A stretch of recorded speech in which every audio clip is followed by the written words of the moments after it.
Hi, Jasmine. You're the first one who's joined our webinar. So hey there, how are you doing? And I hope there's no disturbance in the audio.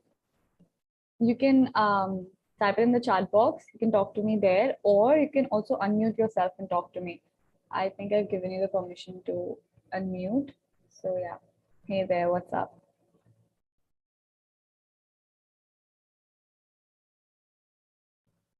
Justin, can you hear me? I hope I'm audible to you.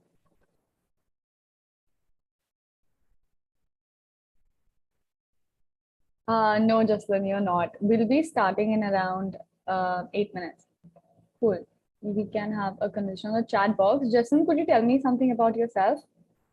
Let's start with, can you tell me which grade you're studying in?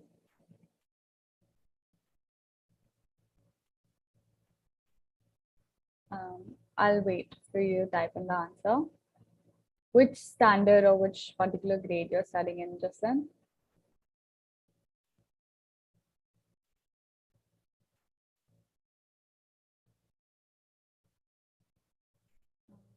Okay. All right. It's fine. Whoever is the parent, ma'am and sir. All right. So if Justin's in 12th standard, I'm pretty sure she's at the cusp of her, beginning of her career and her future. And today's webinar and masterclass is specifically for, financial aids in the US and scholarships as well. So in Arienne's webinar today, you'll be able to find a lot of answers to the questions that might be considered when it comes to the expense of abroad education. If there are any particular doubts you would like to ask us or you would like to ask Arienne, you can type it in the chat box and we'll be able to answer it for you. Anything regarding her college admissions or applications, anything in particular, you can let us know. Also, Sridevi. Hi, Jocelyn. Yeah, so I just got your email 12 minutes ago. It's good that you were able to join. So thank you for joining. Is this the parent or is this the student? Parent, yeah, this is the parent. Oh, okay. Okay. Great. Thank you for joining. Thank you. Also, Sridevi has joined. Hi, Sridevi. You can type it in the chat box, and I've also given you permission to talk, so you can unmute and have a conversation with us. How are you doing?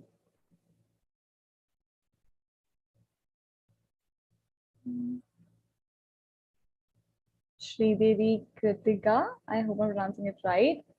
Hi there.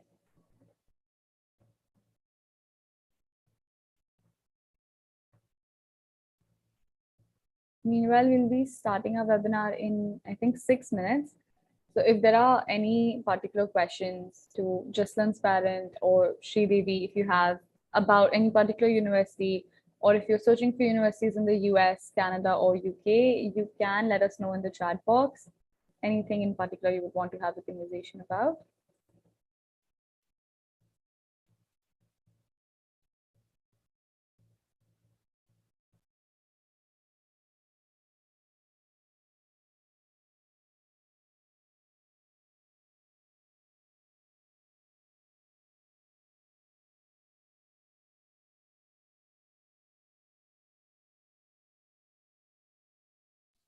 I think you're on mute right now. Sorry.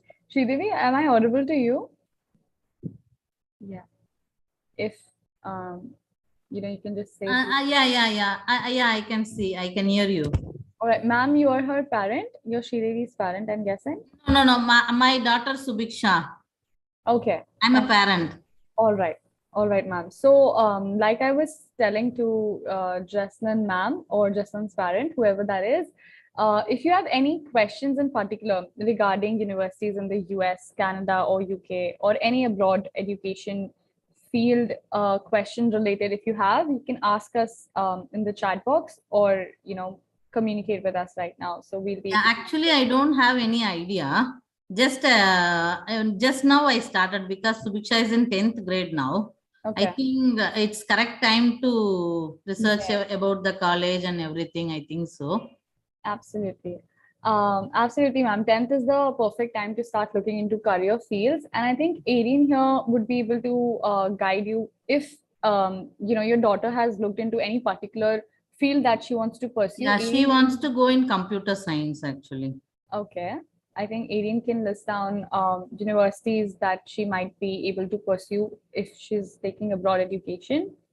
Also, Arienne, there's a question for you in the chat box as well. Right, I do see it. So in Yeah. terms of scholarships, typically students are able to secure 2,500 to 16,000 US dollar scholarships per year. So I'll just repeat that. The scholarships that students usually get, this is for the US specifically, is 2,500 to 16,000 US dollars per year. And then the average, I guess, tuition, or not just tuition, but the total cost of attendance, the average total cost of attendance for US universities is 50,000 US dollars. Yeah, so the tuition fee. So when you speak about tuition fee, I'm not just including the academic tuition, but also the total cost of attendance. So total cost of attendance encompasses tuition. It also includes room and board, so living expenses. It also includes books, transportation, etc. So overall, for the US, that's typically 50,000 US dollars per year. Yes, there are sports scholarships. So usually for athletes, you would actually have an earlier deadline. You would start the application process in grade 11 rather than later than grade 12. So with athletes, usually the deadline for them is October. So October of grade 12. Although some of my classmates, specifically for football, they already knew what college they were going to prior to the start of grade 12. So really the application process starts way earlier for athletes. It also depends on the sport. Thank you, Arienne, for answering that. Any further questions regarding maybe financial aid or scholarships? Or any further questions in general? We'll be starting our webinar in a minute.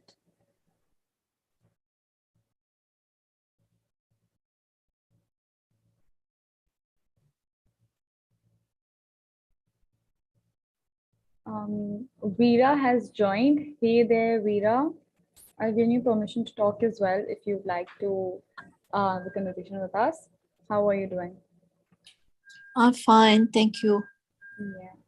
Arienne, there's a question for you. How much percentage of sports scholarship will be given to students? So for sports, typically it ranges, but usually they have a bigger scholarship than just like the normal merit scholarships. For sports, again, actually, let me see if I could find, just one moment. Is there a particular sport? Because it also depends on the sport.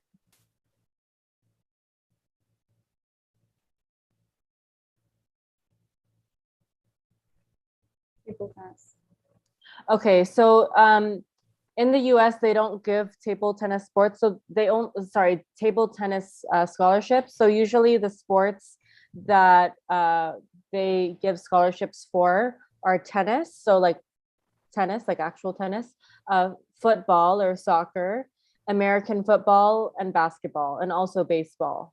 So those are the main sports, but table tennis in the US is not considered a major sport. So they typically wouldn't give scholarships for that sport.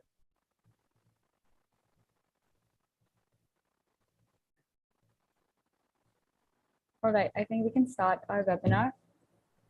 Okay. Give time.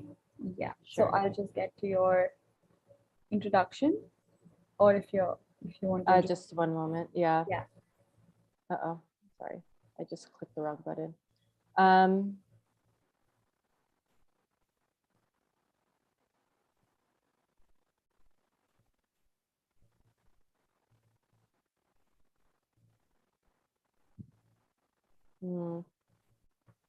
Okay, can you see my screen? Yeah, it's visible. Okay. So the topic for today is undergraduate scholarships and financial aid at US universities. I often get questions about the UK and Canada as well, although most of the students that I've worked with are primarily interested in the US. If you do have questions about the UK or Canada, I can also address those tuition fees towards the end of the session.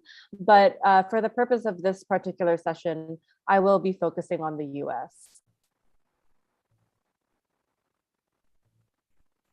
All right. So I think I can take over from here for your introduction. Welcome everyone to our webinar. As Arienne just introduced its topic. Arienne is an admission consultant and video producer for Leap, and she has obtained her master's degree in international education policy from the Harvard Graduate School of Education, one of the most prestigious schools to have existed, and also took courses at the Harvard Law School, Harvard Business School, John F. Kennedy School of Government, and Harvard Divinity School. While at Harvard, she served as the project lead for developing an open e-learning course on diversity, equity, and inclusion for the UNESCO chair in open technologies for open educational resources and open learning. Arienne is very committed to advancing education reform, especially in the ASEAN region, and she has been the first woman to serve as Education USA Ambassador for the US Embassy in Manila. Since graduating with honors from Georgetown University in 2014, Arienne has publicly spoken about cultural diplomacy, diversity and inclusion, and international higher education at various venues, such as Harvard University, Georgetown University, Office of the Higher Education Commission of Thailand, Fulbright Thailand, and the British Council. If there's anyone who can guide you to your dream school, it's her. With that, I welcome you, Arienne, and hope you all have an amazing evening with us tonight. Thank you so much for that warm welcome. It's always a pleasure facilitating these workshops and webinars, helping students get into their dream schools. And I'll talk a little bit about which schools I've helped students get into, at least some of them. But here's the session overview. So first, I'm going to be talking about some key vocabulary that you should be aware of if you plan on applying to the US, and if you're interested in scholarships or financial aid. There are some key terms that you should be aware of for that process. I'll also be sharing 10 US colleges that give the most aid to international students. I'll be sharing 10 full ride scholarships. So I'll cover what full ride scholarships are, but I'll be sharing 10 full ride scholarships in the US for international students. I'll also be going over full ride scholarship recipient student profiles. So I've helped 2 students who have obtained full ride scholarships to both the US and Canada. And lastly, we have some time for Q&A as well. So there's the 5 sections. So first, let me address some success stories. My students have gotten into a number of universities in the US, Canada, as well as the UK, and some other schools in Europe as well. These are all located in the US. Since I'm focusing on the US today, I decided to just include some of the universities in the States. So Northwestern, Yale, Rice University, UC Berkeley, Cornell University, Duke University, New York University, University of Pennsylvania, Emory University, UCLA, and Carnegie Mellon. So can anyone guess which of these schools are Ivy League universities? There's 3 schools on here that are Ivy League schools. Can anyone guess which 3?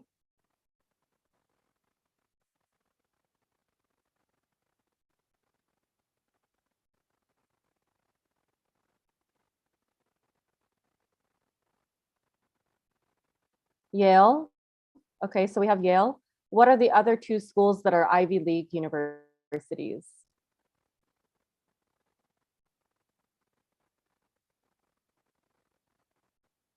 Any other guesses? Wharton, okay, yeah, UPenn. So UPenn, Wharton, yes. So Wharton is the business school of UPenn, and it's actually the #1 school for business. And then the last one is Cornell University. Cornell is in New York. So I've had students get into all of these schools shown on the screen, as well as some other schools as well. I've been helping students ever since 2016, so it's been a while. I've worked in the education sector ever since I was 17, actually, but in terms of admissions consulting, I've been doing this since 2016, and 100% of my students have received scholarships to universities. Before the session started, I talked a little bit about scholarships. So all of my students who have applied to schools in the US as well as Canada, but for the US, they all have received scholarships between $2,500 US to $16,000 US per year. In terms of my own personal experience, so I've been accepted to Harvard, UPenn, and Columbia University. This was for my master's degree.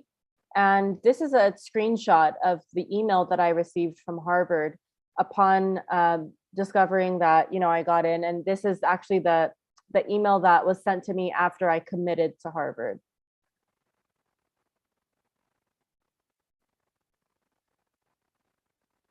Okay, so first let's talk about key vocabulary. Sorry, I think my screen is being a bit slow. Okay, so some key vocabulary. Merit-based scholarship versus need-based financial aid. Let me first talk about merit-based scholarships. Merit-based scholarships are financial support based on a student's academic or extracurricular achievements. So common types of merit-based scholarships include academic scholarships. So let's say you get really high grades in school or a really high SAT score, you can qualify for certain scholarships. Community service, if you have substantial volunteer work, you can also get scholarships for that.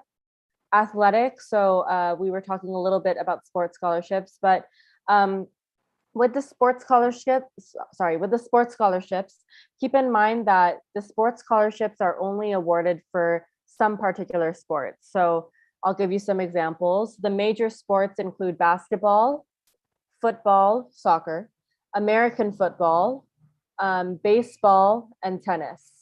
Those would be the major sports that they award scholarships for in terms of athletics. Art scholarships can also be awarded. So I actually had one student who got into Yale University, and she was offered a scholarship for dramatics, so for drama and acting. So if you're into drama or theater, you could get a scholarship for that. If you're into music, you could get a scholarship. I have another student who got a scholarship to Carnegie Mellon University for both computer science as well as for music. So she did a dual degree program. Aside from music and theater, there's also dance. So you could get like a dance scholarship depending on the university. And there's also visual arts. So if you're into painting or drawing, we have had some students who have gotten into art schools with scholarships for their artistic talents in painting and drawing. Last year, I had a student who got into Parsons in New York. So Parsons is a very good school for design, fashion design. And he also got into Cornell University for fashion design as well. So fashion design is another type of art scholarship that you could get. Applicants identities. So certain universities such as the UCs, like UC Berkeley and UCLA, they're very known for giving scholarships based on applicants' identities. So for example, they have a scholarship that awards specifically Black American students or Indian students, etc. So depending on your identity, there are certain scholarships awarded for your background or identity. Need-based financial aid is very different from merit-based scholarships. So need-based financial aid are funds for students based on their level of financial need or based on their family's financial situation. So need-based financial aid is awarded strictly based on a student's financial profile, which takes into account the student's family income with no consideration of the student's academic merit. So when admissions officers and when the financial aid offices evaluate your applications for need-based financial aid, they will not consider your academic or extracurricular achievements. Instead, they will look solely only on your financial need. So in other words, they're going to look at your bank statements, etc. International students do not qualify for US federal aid. So any aid coming from the US government is only for US citizens or students with a green card. But if you're an international student, you will not qualify for aid given from the US government. Also, there is international student financial aid. However, I will warn you that if you apply for this international student financial aid, it can negatively impact your chance of acceptance at the university. So typically, if you express that you need financial aid, if you're an international student, In other words, it could negatively impact your chance of admission, which will hurt your application chances. That is why all of my students who have received scholarships they do it based off of merit-based scholarships. Another thing, so for merit-based scholarships, there's typically no separate application process. Once you submit your application and when the admissions officers read your application, they will determine which scholarships you are eligible for. Some universities do have a separate application process for scholarships. So for example, Boston University, for their trustee presidential scholarship, they require an extra 250-word essay in which you will express why you believe you deserve the scholarship. Another example, USC, that's the University of Southern California. They don't have a separate application process, like a separate component. However, they do require you to apply early. So for USC, you would have to apply by around December 15th or December 20th in order to be eligible for scholarships. Typically, if you want scholarships, it's better if you apply earlier. So I mentioned the word full ride scholarship when talking about the breakdown of today's session. A full ride scholarship is an award that covers the entire cost of college. So not just the academic tuition fees, but also room and board, so living expenses and meal plan, textbooks, other school materials, and even study abroad fees for some cases. So the details of a full ride scholarship can be different depending on the university, and we'll look more into that in the middle of our session. But in essence, the full ride scholarship covers more than just tuition. It'll usually cover literally everything for the full 4 years. So I've helped 2 students who have gotten full ride scholarships in the US and Canada. Now, if you want to apply to the UK, the United Kingdom doesn't really offer scholarships. The UK tuition is cheaper than the US. However, keep in mind that the UK doesn't really give scholarships to undergraduate students. What is tuition? So tuition is money paid by students for courses at universities. So tuition specifically pertains to academics, and tuition does not include living expenses, textbooks, etc. By the way, if you have any questions throughout the session, I do look at the chat box as well as the Q&A box every now and then. So please feel free to ask your questions and I'll take some time to answer them throughout the session. So key vocabulary, continuing with this, there's need blind versus need aware schools. Need blind schools do not consider an applicant's financial need when making admissions decisions. Need aware schools, on the other hand, do consider an applicant's financial situation in their admissions decisions. So as I was saying earlier, if you're applying for international financial aid, and if the school is a need aware school, it will negatively impact their chance of admission. For need blind schools, even if you express that you need financial aid, it's not going to hinder your chance of admissions. There are only 6 need blind schools for international students, but all the other universities are need aware. That is why I'm saying that for the most part, if you express that you need financial aid, it will negatively impact your chance of admissions. So need blind policies help admissions officers evaluate each applicant on the basis of merit rather than economic class. Again, merit means academic and extracurricular achievement. So, wait, just a minute. Okay. So here's some food for thought. Of the 26,000 domestic applicants for admission to the class of 2019 at Harvard, 8,200 applicants had perfect GPAs in high school. GPA stands for grade point average. So 8,200 applicants had perfect grades in high school. 3,500 applicants had perfect SAT math scores, and 2,700 applicants had perfect SAT verbal scores. But Harvard only had 1,700 spots to offer.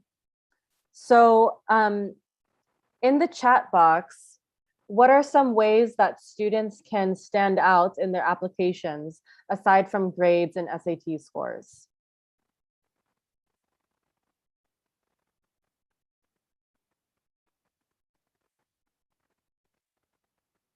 Any idea? So aside from grades and SAT scores, what are some other factors that admissions officers will look for in order for students who stand out?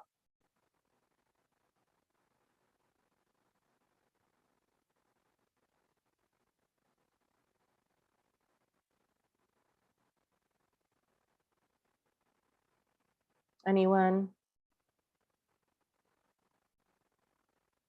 Personal essay, exactly. So the personal statement they will look at.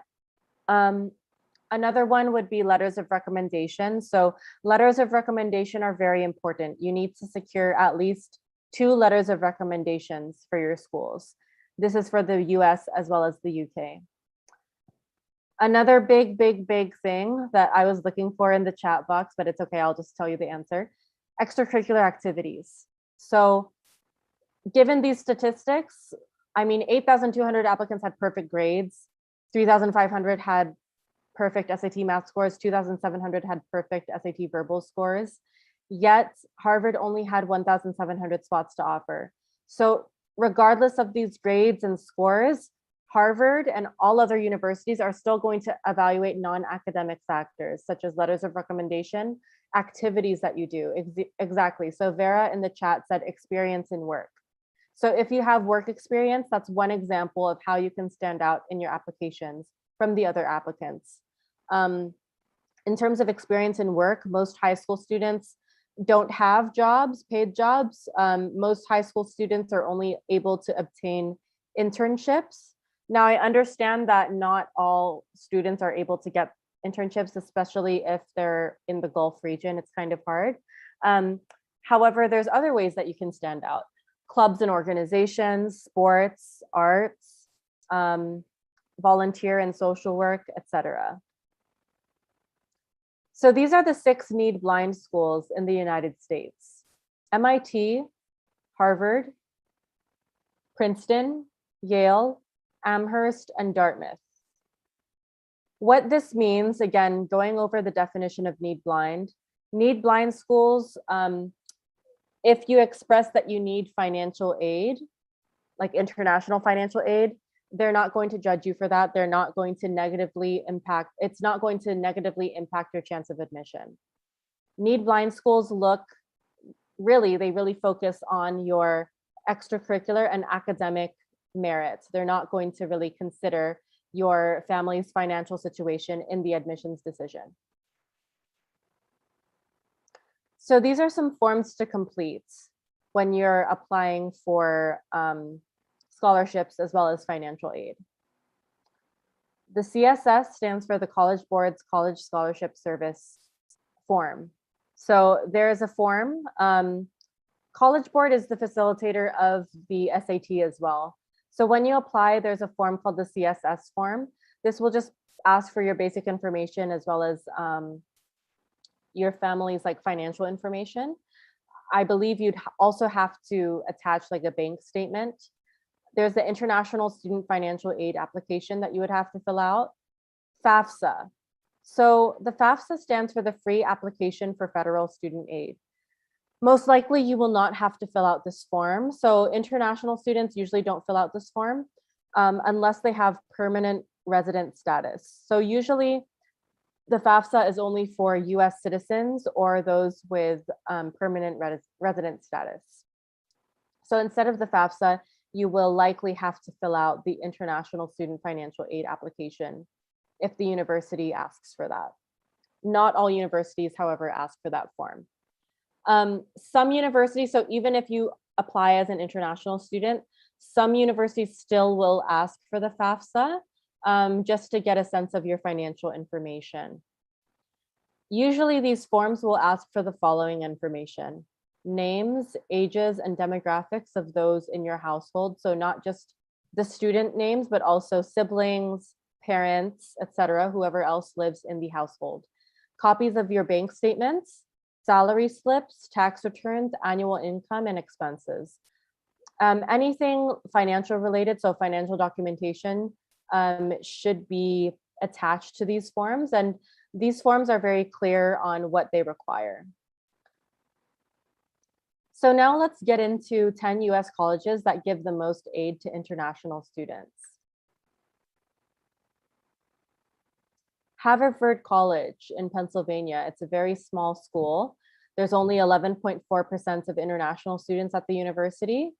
And so they awarded $71,496 US. This was the average aid awarded to international undergraduate students during 2020 and 2021, during that academic year. Columbia University, so 36.3% of international students, and they awarded an average aid of $70,807 US to international undergraduate students during 2020, 2021. By the way, this last column is talking about the average aid for all international students, not just first-year students, but also second year, third year, fourth year students. Skidmore College is a private liberal arts school in New York. It's a very small school as well. There's only 13% of international students at the university. And the average aid awarded to international undergraduate students during 2020, 2021 was $70,000 US. Wesleyan University is in Connecticut. 12.7 international students at the university. The average aid was $69,698 US. Wellesley College. So Wellesley College is an all-girls school. It's an all-women school in Massachusetts. Hillary Clinton graduated from Wellesley College. There's 13.5% of international students, and the average aid awarded was $69,660 US. Yale University. There's a good number of international students at Yale, 20.7%. $67,048 US was the average aid awarded during 2020, 2021. Washington and Lee University is very good for the sciences. 3.9% of international students, so it's not very diverse. Virginia, so Washington and Lee is located in Virginia, which is the state that's right next to Washington, DC. Virginia is not very diverse, so it's not surprising that they don't have as many international students. The average aid, however, is pretty high, $66,671 US. And lastly, Stanford University. So I'm sure all of you know Stanford. Stanford has 13% international students, and the average aid awarded during the 2020-2021 academic year was $66,000 US. Cornell University, this is an Ivy League school. 10% of international students. Average aid was $65,286 US. Duke University, very, very good for STEM. So STEM stands for science, technology, engineering, math. In fact, fun fact about Duke is that I believe they've, if you've heard of Ripley's, Guinness World Records, they've broken around 2 world records, their engineering department, specifically for sustainable energy, 21.6% international students, so that's quite high. And then they've awarded an average aid of $64,724 US during the 2020-2021 academic year. So here are some key takeaways from the previous slides that I just showed. 9 of these 10 universities are on the East Coast. The only exception is Stanford University, which is located in California, in Northern California. All 10 schools that I just shared are expensive private schools with tuition and fees for 2021, 2022 that are above $56,000 US. So just a note, in the United States, public universities are typically less expensive than private universities.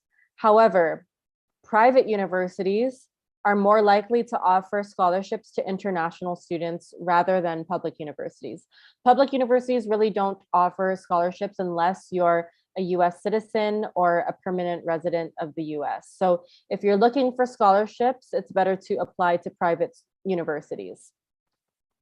And I'll talk more about public universities in the next few slides. So Columbia University is currently the most expensive private school in the United States. The total cost of attendance during the 2021-2022 academic year was $63,530, which is very, very expensive. So here's a quiz for you guys. These are 3 famous people. So these notable alumni are, they went to which school? So which private university in the US did they all graduate from? Any guesses in the chat?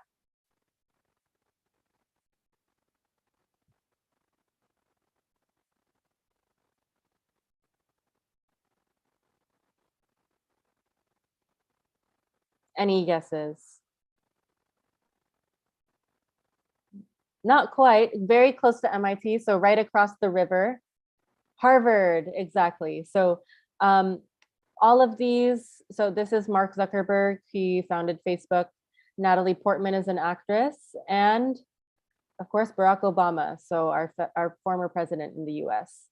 All of them graduated from Harvard University. Another thing, so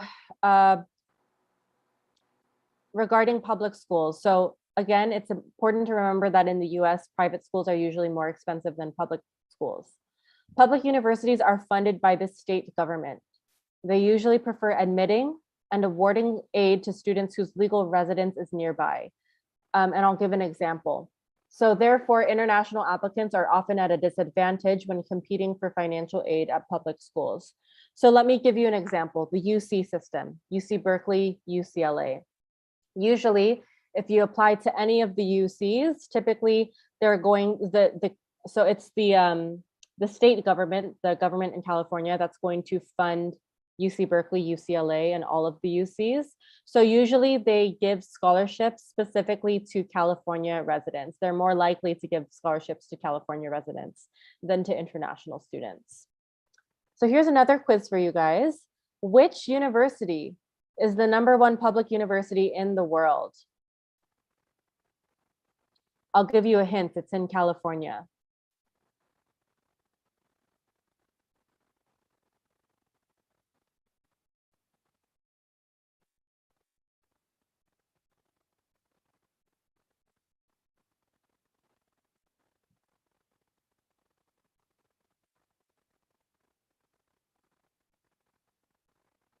Anyone?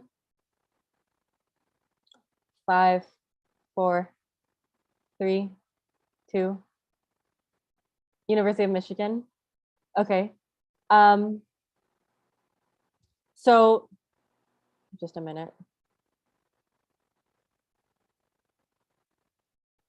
So this is actually, so University of Michigan is a, what's it called? It's a public university, but it's actually UC Berkeley. So UC Berkeley is the #1 public university in the world. Okay, Ume, do you want to take this? Yeah, I'll do that. So before I, explain what we entail under our courses in the counseling, could you all tell me in the chat box whether you're finding this webinar helpful? How is it? Are you enjoying your time here with us? Let me know, just with at least one adjective in the chat box. Meanwhile, let me come back to this slide of our undergraduate counseling. So, basically, Arienne has just been taking you through all the universities and how financial aid and scholarships work in abroad. Similarly, if you join our undergraduate counseling, there is much that we can help you with. First and foremost, with profile building. So profile building is a very important part of your entire admission process because only 50% is credited to academics. Rest of the 50% depends on your extracurriculars and stuff. So how do we come in here? How do we help you? With profile building, we can help you get scholarships. We can help you get external courses. We can help you get internships, or if you want to get into volunteering work, we can suggest you, or we can enlist you towards volunteering work as well. So overall, we'll help you build your profile so that you get admitted into amazing universities. Find out which colleges are best suited for you. This is the second part of our undergraduate counseling, is that we sit with you and we make a list of priority colleges that you would like to send in your applications to, which is very important, right? Because narrowing down your field of whatever you want to pursue, it's very important to understand which colleges are best suited to you and your field, with help during personal statements, letter of recommendations, and supplemental essays. So just to give you a brief, personal statements and supplemental essays and letter of recommendations are an extremely important part of your application. Personal statements are specifically for undergraduate students who apply to admission, where they'll have to give answers in a worded limit about a few questions, and we help you edit them. We also help you brainstorm ideas about what you can write your personal supplement essays on. We also give advice on scholarships, and we also help you find financial guidance, which is again very important because abroad education can be on the higher expense side. And we also give you advices on the scholarships that you can list yourself down to, as well as financial guidance during your financial aid procedures with visa assistance. What this basically, Arienne, I think we just moved to the other slide. I'm so sorry. Yeah. Visa assistance. So basically we help you through the documentation procedure of your visa, as well as help you with your mock interviews, right? Because when you apply for abroad visas, you will have to go through the interview process, and we also help you get through them as well. So having said all of that, we basically entail everything that is required to help you get admission into your college and your university. Moving forward to the next slide. Yes. So talking so much about what we provide, let me give you a glimpse of where our students have been admitted through our help. So like mentioned earlier as well, Arienne had mentioned, we have students at Yale, at Cornell, all three of these being Ivy League. We also have students in New York University, in University of Southern California, UC Berkeley, University of Michigan, Carnegie Mellon, Emory, University of California, University of Illinois, UC San Diego. Again, all of these mentioned and all of this that I've just listed down come under top 30 universities in the world. So, with this, you do understand the kind of quality that we're trying to provide at LEAP. Yes, and moving to one of the slides. So we have a team of mentors who can guide you further in the counseling sessions. And one of them, of course, is Arienne, and I have given an elaborate introduction of her in the beginning of the session, but just to give you a glimpse again, Arienne is a graduate from Harvard herself, and she's also graduated from Georgetown University. Coming to our mentorship programs, we have 4. We have an advising program specifically for those aiming for Ivy League colleges. We also have global advising programs for abroad universities, an elite advising program, and a profile building program as well. You can register with us in any of the 4 that you choose. You can list down your names in the chat box if you are willing or if you're interested into registering in any of our courses. For the same, I've also launched an admission poll, which is basically going to take 0.3 seconds of your time to help us sort out if you would like to take admission counseling from us. And then I'll let you get back to Arienne's webinar again. Anyone who's willing to register can type in your name in the chat box, and our team will be able to take it further. Or you could just let us know in the polls. So by the way, before you even, I know that registering and, money, like giving this amount might be a big commitment for you. So I offer free one-on-one demo session. So I'm not finished. It says thank you for your time, but there's still more to talk about in the session. I'm just showing this slide because I want you guys to see my email address. So it's arienne.kalingo@leapfinance.com. If you want to have a free demo session with me this coming week, I'm more than happy to facilitate one with you. So for the free demo session, it's 1 full hour. During that hour, it's one-on-one. And what we would discuss is your academic and extracurricular profile. I would also evaluate your profile, and I'll give you online internships, so online virtual internships, as well as online courses that you could take in order to strengthen your academic and extracurricular profile. Lastly, we would also talk about potential universities that you can consider with scholarships. And then again, we would talk about our counseling services as well. But I think the free demo session would give you a good glimpse into how it would be like to work with me. So if you do want to have that free one-on-one demo session with me, please feel free to let us know in the chat, or you can email me directly at arienne.kalingo@leapfinance.com. And we could set up a call next week, so a video call next week. And all of these demo sessions are one-on-one. So Arienne will be personally there with you for whatever queries you have as well. Let us know in the chat box if you would like to register for a free demo session. Meanwhile, there is also something that I would like to bring to your notice is that we have a Discord community, which basically is for, asking doubts or queries or interacting with our faculties about college admissions and about SATs, if that's something that you're interested in as well. The link for the same is given in the chat box, and you all can join the Discord community just by clicking at the link.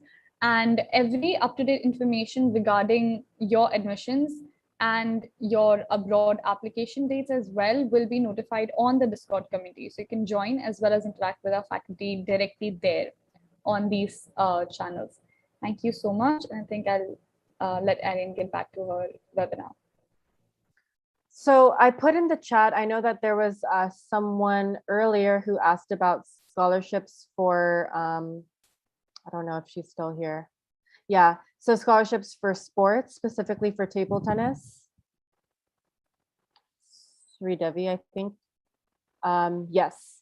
So I looked it up, and actually for the US, there are limited schools that offer table tennis scholarships. But if you go to this link, which I put in the chat, nctta.org/scholarship, there's actually an organization in the States that offers a national table tennis scholarship program.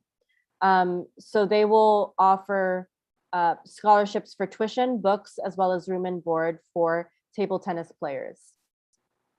So you can go ahead and look at that. In the chat, it's nctta.org/scholarship. So some past recipients of the National Table Tennis Scholarship Program have gone to Indiana University, University of Michigan, which is a public school. Yeah, no problem. You're welcome.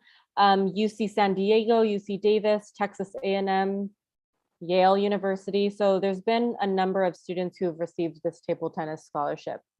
And almost all of the students that I've had demo sessions with, they play table tennis. So it's not surprising if you're interested in table tennis scholarships. So now I'm going to be sharing 10 full ride scholarships for the US, in the US, for international students. The STAMP scholarship. So the STAMP scholarship is specifically awarded to students who demonstrate either leadership qualities or potential for leadership. So not only will they look at grades, but also your extracurricular activities and what sorts of leadership initiatives that you've done throughout high school. So for example, if you've been a chair for Model United Nations or MUN at your school, that counts as leadership initiative. If you're the president of or vice president of your student council, that counts. If you're in the British curriculum system, they have something called prefects. If you're a prefect for a certain subject at your school, that would also count as a leadership position. If you are into computer science and you founded like some sort of program or app, that would also count as leadership initiative. So the STAMP scholarship is not for any particular university. A number of universities in the US, across the US, offer this STAMP scholarship. The Annika Rodriguez Scholarship, on the other hand, is only awarded at the Washington University in St. Louis. So the Washington University is in St. Louis is known for STEM, the sciences, particularly engineering. They cover this, so this particular scholarship covers full tuition and offers a $2,500 US annual stipend. So along with tuition, you would also get $2,500 US for anything of your choice. You could choose whatever you want to do with the $2,500 US. This scholarship is based on grades as well as SAT scores. So I know a lot of students are kind of wishing that they don't have to take the SAT now that the SAT is now that schools are test optional. However, if you want a scholarship, you should definitely consider taking the SAT. It's not required, but most scholarships, in order to qualify for most scholarships, you should be taking the SAT. So Sridevi asked, now I am in 10th grade. When do I have to write the SAT? So that's a great question. Typically, you should take it in grade 11. So usually grade 11 students take it in December of grade 11. But if you take it after your exams, like in April or May, you could take it in June. After June, you could take the August one. So August right before grade 12, October of grade 12. The latest that you can take the SAT is December of grade 12. Trustee scholarship. So quite a number of universities offer the trustee scholarship. The trustee scholarship that I'm talking about today is called, so it's the trustee scholarship specifically for USC, the University of Southern California. So this will cover full tuition, and for this particular scholarship, they will look at SAT scores, and you should be within the top 1 to 2% of all students, which is quite difficult. And then they award only about 100 scholarships per year for the trustee scholarship at USC. This scholarship application process specifically for the trustee scholarship at USC is very, very selective as well, because there is an interview process. So if you are in the running for this scholarship, you would be interviewed by February. And then you must complete your application early to USC. So typically applications are due in January. However, to be considered for this scholarship, you would have to apply by December 1. Okay. So we have another question. SAT subjects. So the SAT exam is based on grade 10 content. No. So that's a good question. So usually with the SAT, it's based, well, it is based off of grade 10 content. So I usually don't advise students to take the SAT too early. So in grade 9 or beginning of grade 10, because the math concepts in the SAT will be what you learn by the middle or by the end of grade 10 onwards. So don't take the SAT too early, but it's based off of algebra. So what you've learned in grade 9 as well as in grade 10. And then there is some pre-calculus and trigonometry on the SAT from what I've been told as well, and when I took the test as well. So it'll be so don't take the SAT too early. Again, kind of wait toward the middle or to the end of grade 10 to take the SAT. The Isaac Bashevis Singer Scholarship is awarded by the University of Miami, so that's in Florida. It offers full tuition, there's no separate application process, and you must apply early. So again, with scholarships, it's better to apply early in order to be considered for scholarships. The Arupe Scholarship is awarded by the Loyola Marymount University in Los Angeles, California. So this is Southern California. It ranges in value from $12,500 US annually to full tuition. So again, full tuition is not full ride scholarship. So the difference between full tuition versus full ride scholarship, again, full ride scholarship includes not just tuition, but also room and board, books, transportation, etc. Tuition only covers academic fees. No separate application process for this Arupe scholarship, and they'll look primarily at your academic performance. So your grades, as well as your class rank, so how you compare to your classmates, as well as SAT scores. The Johnson Scholarship is awarded by Washington and Lee University. It covers 4 full years of funding. Also provides a $7,000 US stipend for summer activities. So during the summer, between college, you can either do internships or some sort of work experience, job placement, volunteer activities, as well as research projects. So the Johnson Scholarship at Washington and Lee University will provide you $7,000 to pursue such summer activities. Alphonse Scholars Program is awarded by Rollins College. So full ride scholarships are awarded to 10 admitted first-year students, and you would get an invitation to join the Rollins Honors Degree Program.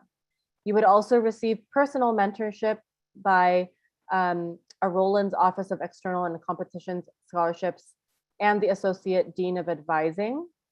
And they would fund your participation in at least one off-campus experience. So if you want to study abroad, this particular scholarship program will fund your experience. They'll pay you to study abroad as well.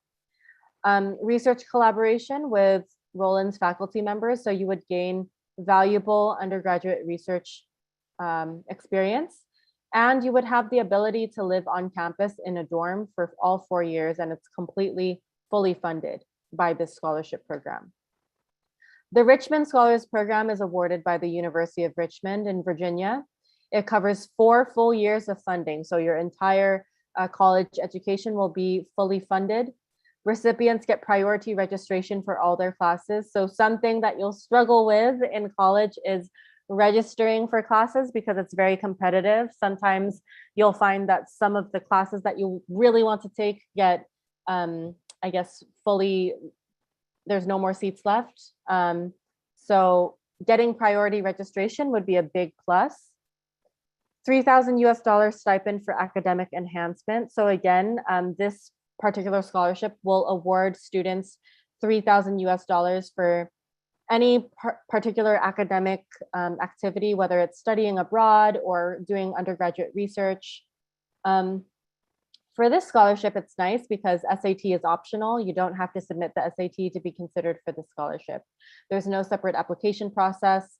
There is, however, a final interview in mid-February and up to 4. So they have a limited number of scholars who receive this Richmond Scholars Program, but up to 4 Richmond Scholar selections are awarded to students planning to major or minor in the arts. So if you're interested in majoring in music or dance or some sort of design, this might be a good scholarship to consider because up to 4 scholarship selections are specifically, I guess, awarded to arts majors or minors.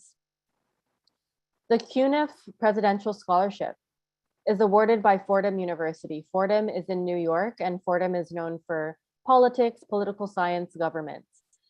This particular scholarship covers tuition, room, so living expenses, meal plan, and other fees. It's renewable for 4 years. You will also be eligible for a maximum of $20,000 over 4 years to use for academic enrichment experiences. So, for example, you could split this up. If you want to do a study abroad program, you could do that. If you want to do a volunteer experience abroad, you can do that. If you want to do undergraduate work experience, you can do that as well, whether it's on campus or off campus. This scholarship will fund it. Again, you could use up to $20,000 for academic enrichment. It's awarded to the top 20 to 25 students admitted each year. So this scholarship is very, very selective. Recipients are generally ranked in the top 1 to 2% of their high school class. And it's not just based on academic performance, but they really look for well-rounded individuals. So one thing that I can absolutely tell you about US admissions is not only do they look at your academic performance, but they will also really consider non-academic factors. They're going to look at what activities you've done in grades 9, 10, 11, and 12. Have you pursued any leadership roles? Have you been in student government or MUN or any other club or organization? Are you committed to leading others and serving others? They'll really look at your personal characteristics. So in your letters of recommendation, for example, it would be beneficial if your teacher mentions that you participate actively in class discussions. That's another example of exhibiting leadership experience within the classroom.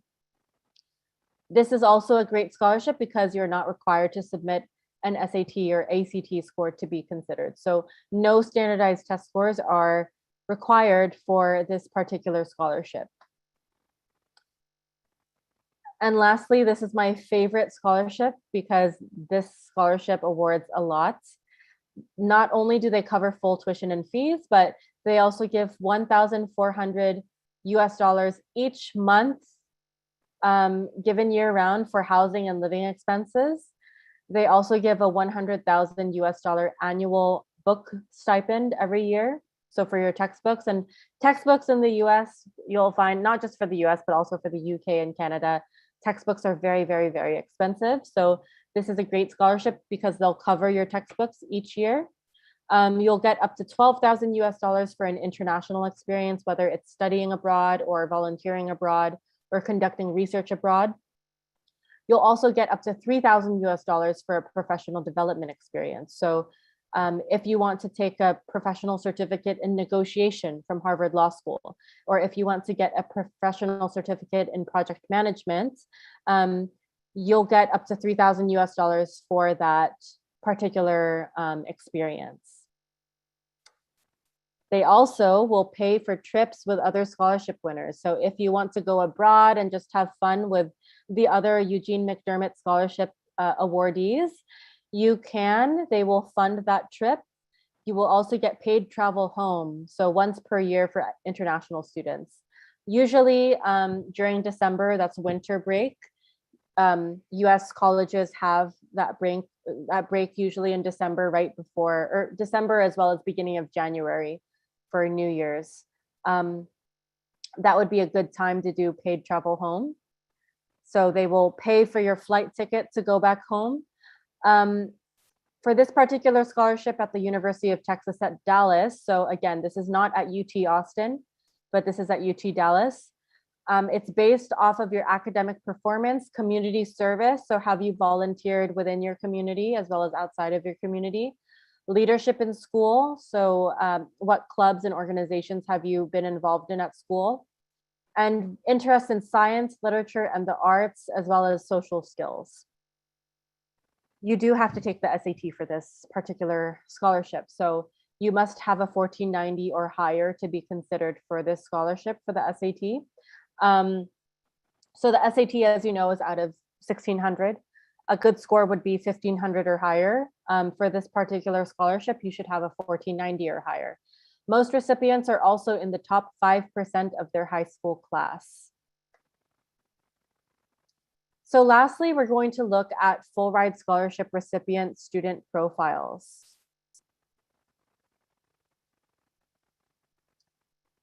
This particular student got into Dartmouth College. So Dartmouth College is an Ivy League school. Out of all the Ivy League universities, this particular college or university is very known for computer science. So this particular student is female. However, she's based in Nigeria. Just one moment. She's a STEM enthusiast and an experienced on-air personality with a demonstrated history of working in the tech and media industries. She's skilled in robotics, Python, and and broadcasting, amongst other things.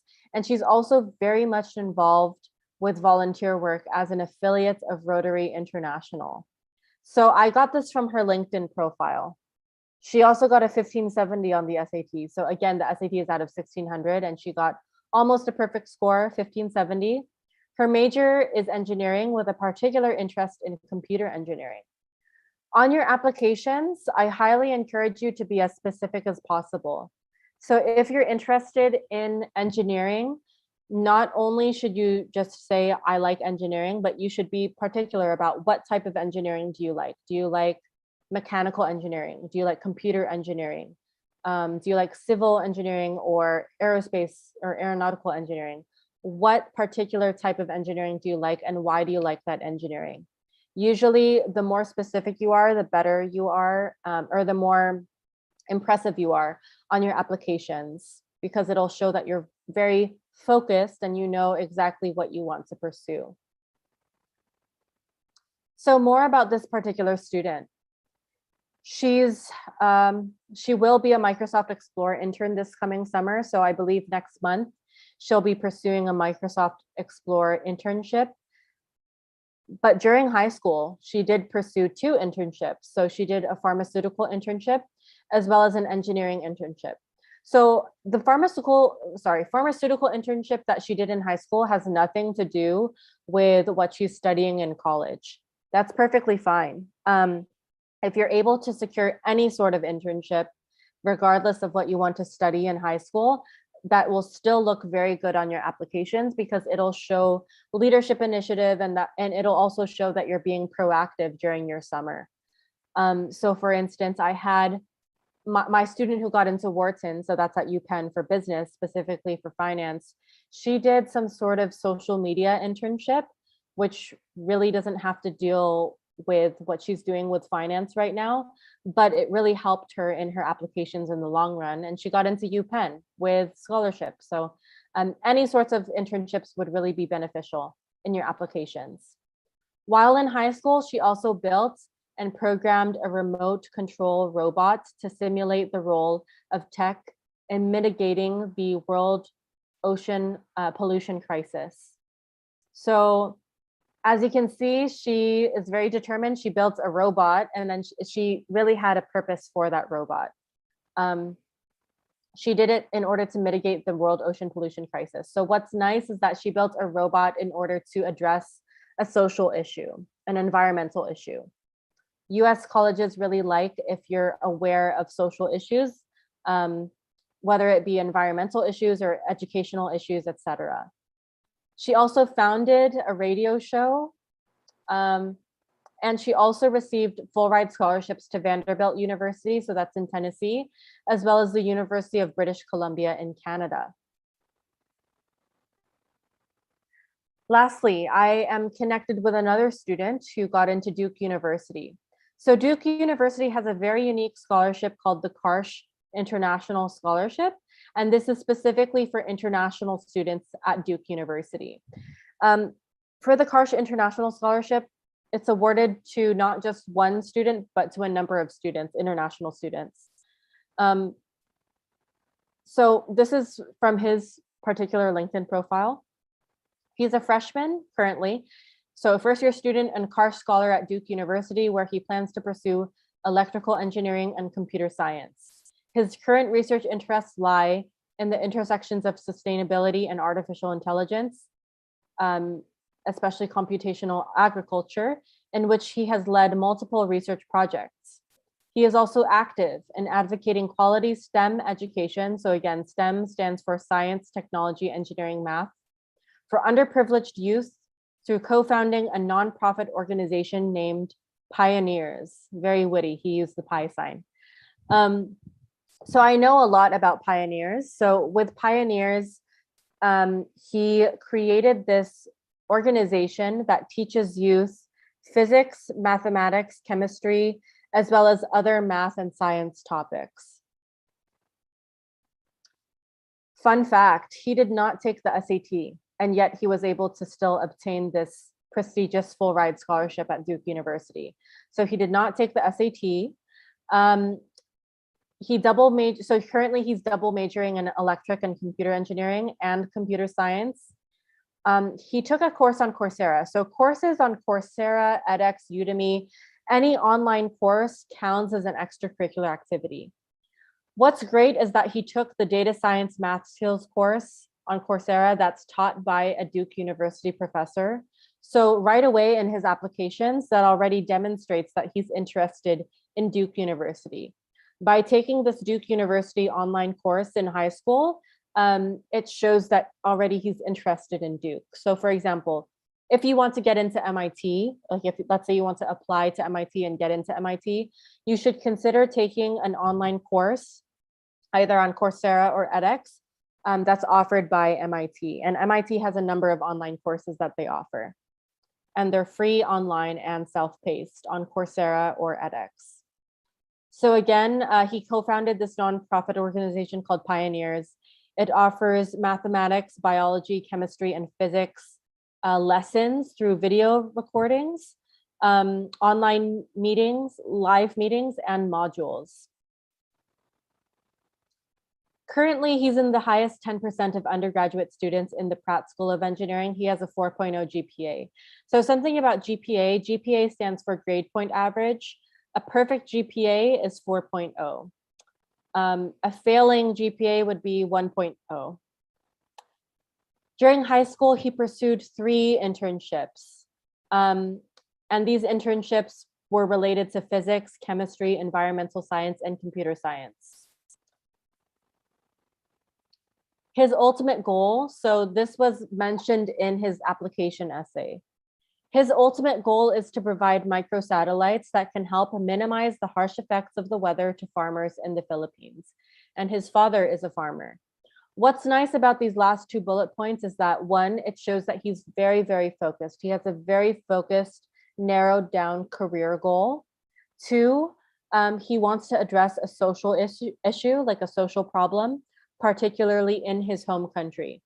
So when you're applying to the US, and this is very important for the US visa, it's very important to emphasize in your US visa interview that your intention is to return to your home country. Even if in the long run, like genuinely, even if that might not be your genuine intention, you should stress in your visa interview that you would like to go back to your home country and work there. What's also nice about this ultimate goal of his ultimate career goal, is that his father is a farmer. So we see here that he wants to help farmers in the Philippines. The fact that his father is a farmer makes it very personal. So his career goal is very ambitious, but it's also highly personal. So now we have some time for question and answer. If you have any particular questions, now is the time to ask them. You can either ask through the chat or the Q&A box.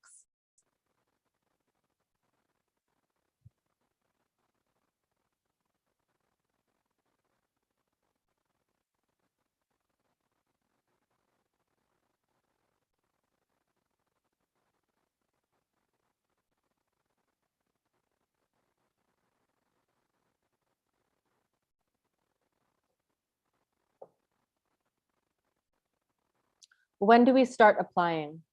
So the applications for August, the applications for the US open in August, on August 1st. So August 1st would be the time when you start your applications. However, I'm already working with students on their essays now.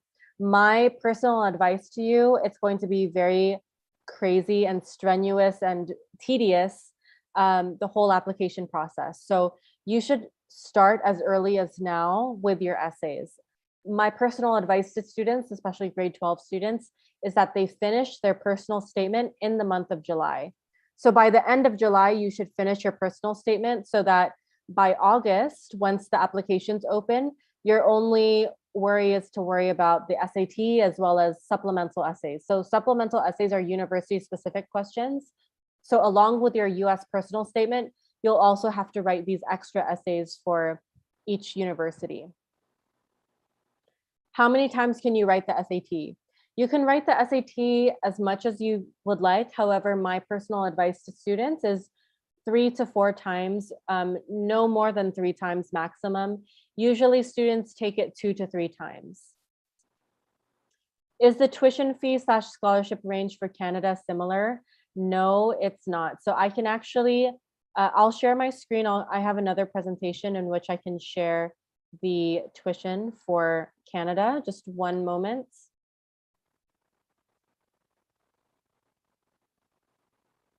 Just 1 minute.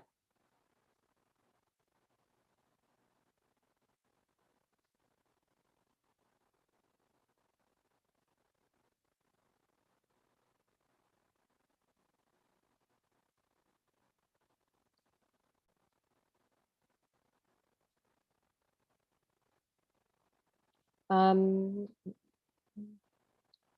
also going to go over the tuition for the UK if you want. So I'll go over Canada as well as the UK.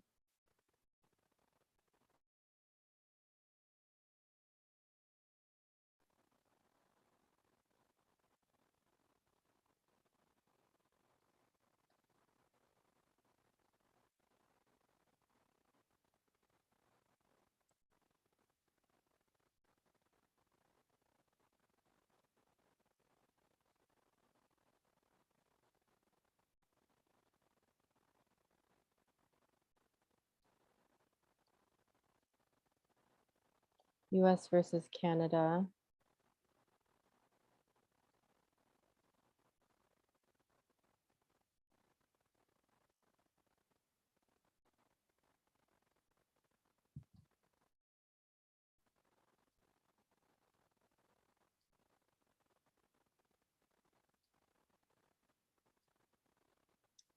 Share screen.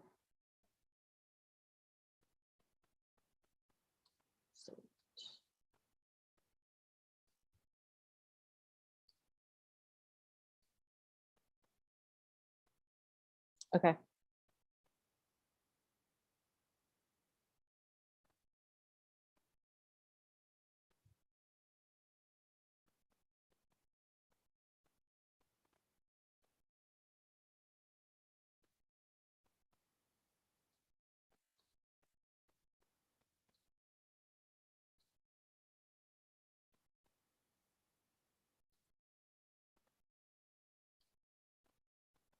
Okay, guys, so can you see my screen?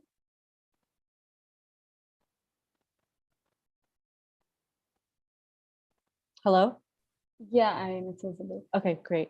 So the total cost of attendance for UK admissions is the average in the UK is 17,000 US dollars to 25,000 US dollars per year. The average tuition for the US is 35,676 US dollars per year. For Canada, so to answer the question about Canada, the average tuition is 6,653 US dollars per year. Canada, if you're very conscious about the cost or the financial, I guess, the fees, the tuition fees for undergraduate study, I think Canada would be the best option. It's the most cost effective. What's nice about Canada is that they're way more likely to offer financial aid and scholarships to international students. In general, Canada is more welcoming to international students as well. So as you might know, once you work in Canada for a few years, you could even qualify for a passport in the future. So Canada, as you can see, is way cheaper than the US per year. Any other questions?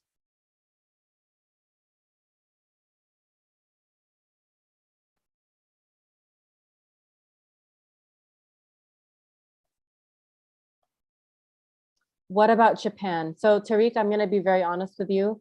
I haven't helped students with universities in Japan. However, if you would like to have a one-on-one session with me, I can, so that would be a full hour. I could research about Japan's education system, and specifically colleges and universities, prior to our one-on-one session, and we could schedule that session together.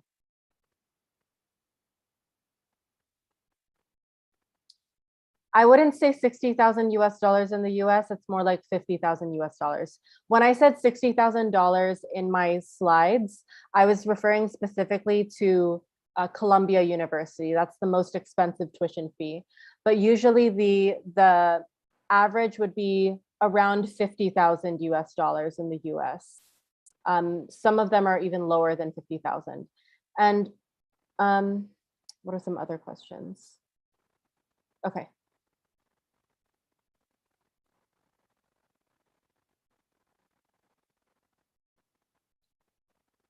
Any other questions?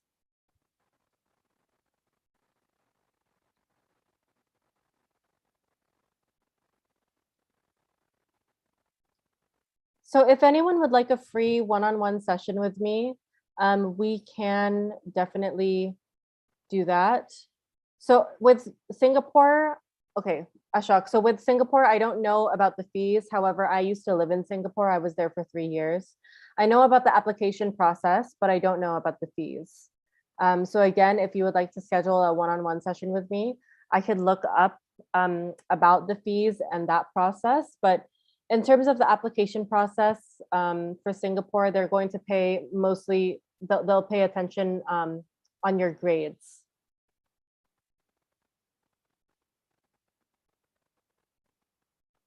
You're welcome.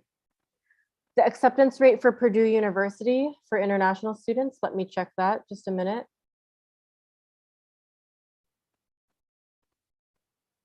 So along with telling you the acceptance rate for Purdue, Ayub, I'm also going to tell you the range for the SAT that you should have for Purdue.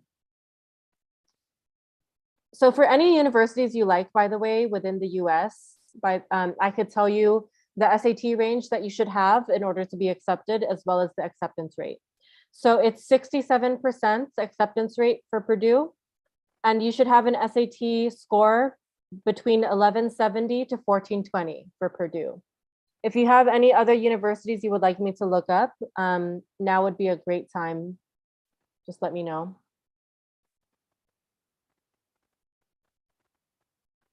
And again, if anyone wants a free demo session with me, please feel free to email me. I'm gonna put my email address in the chat for you, and we could schedule a demo session as early as next week.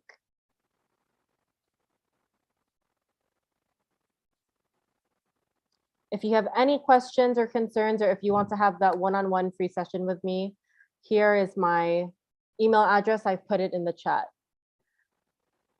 What is the SAT rate for Canada? Great question. So Canada, actually, most universities don't require the SAT, but to get scholarships, typically you need to have a 1250 or higher from what I was reading. Yeah, 1250 or higher. However, to be competitive for like a larger scholarship, you should have 1480 or higher. This is both for Canada and for the US.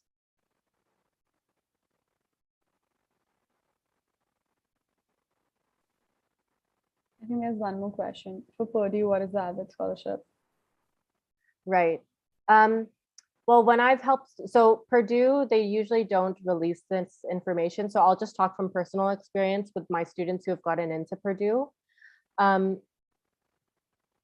So usually my students have gotten in between 2,500 US dollars to 16,000 US dollars in general. But for Purdue specifically, I would say the average would be 7,000 US dollars per year for Purdue.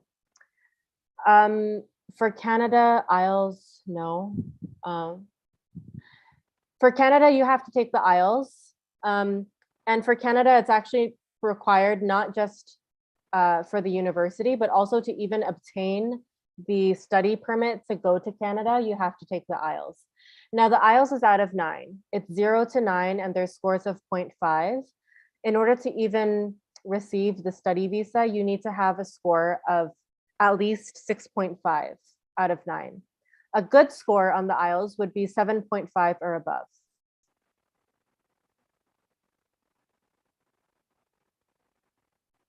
Any other questions?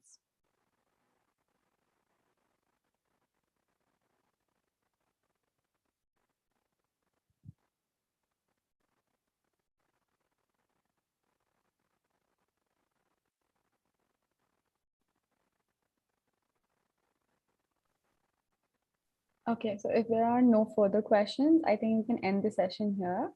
I'll give you another 10 to 20 seconds to type down your questions if you have any. If anyone would like a free demo session, again, please feel free to either put that in the chat or you could email me directly. What is the total average cost along with accommodation? 49,000 US dollars. So let me just share my screen again and I'll give you an idea of what it would be. UMass Amherst total cost of attendance.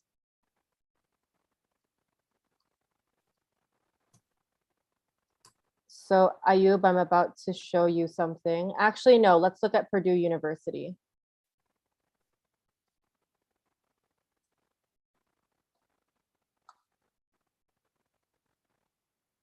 Just so you could see the total cost of attendance, including accommodation.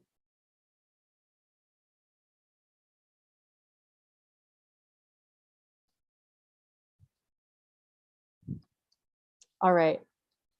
So for Purdue, as an international student, the tuition and fees would cost 31,104 US dollars per year. With accommodation, that would be $10,030 per year. So the total cost of these two items, tuition and accommodation, would be $41,134. Now, there's other expenses as well that you would have to factor in: books and supplies, transportation, as well as miscellaneous costs. So the miscellaneous costs is usually like fitness, for example, if you want to have gym membership, if you want to go out with your friends, etc. So books and supplies would be $1,010 per year on average, or not on average, estimated. Transportation, $2,280 per year, and miscellaneous $1,530 per year. So the total of that, if you're adding this subtotal and this subtotal, would be $45,954 per year.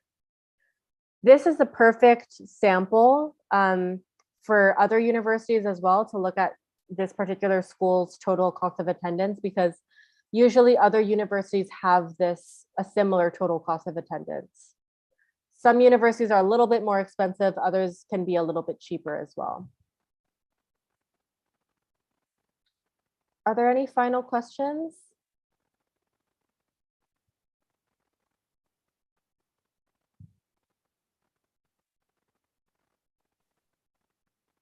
All right, I think we can end the session here.